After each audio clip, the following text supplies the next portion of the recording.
Today's movie review is on Puss in Boots 1. My question is, who let the cat out of the bag and gave him his own movie?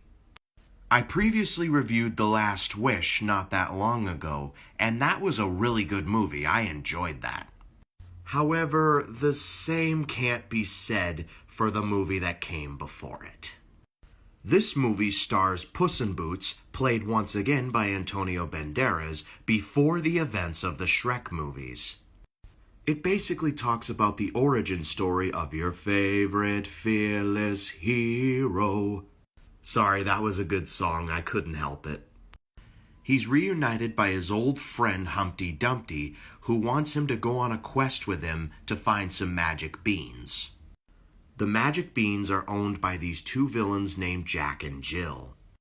Accompanying them on their journey is a female cat named Kitty Softpaws, who later on was revealed to have been declawed by her previous owners. The trio steal the magic beans and are on their way to find the golden goose, who constantly lays an unending supply of golden eggs. But it wasn't easy, for they were constantly being stalked by a monster called the Great Terror.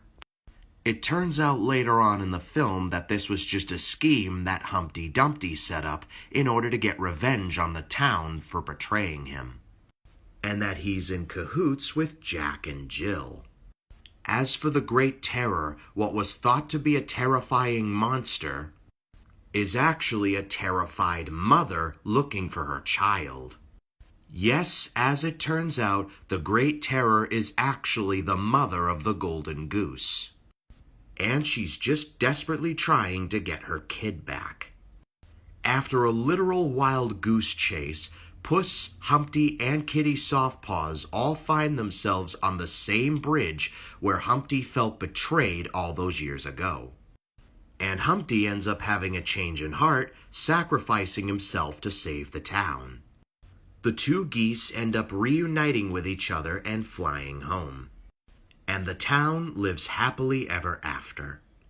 This movie was a bit pointless, and it really needed some tweaking.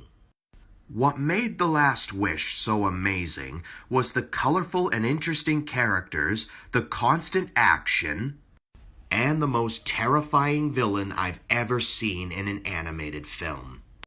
Unfortunately for Puss in Boots 1, this movie has none of that.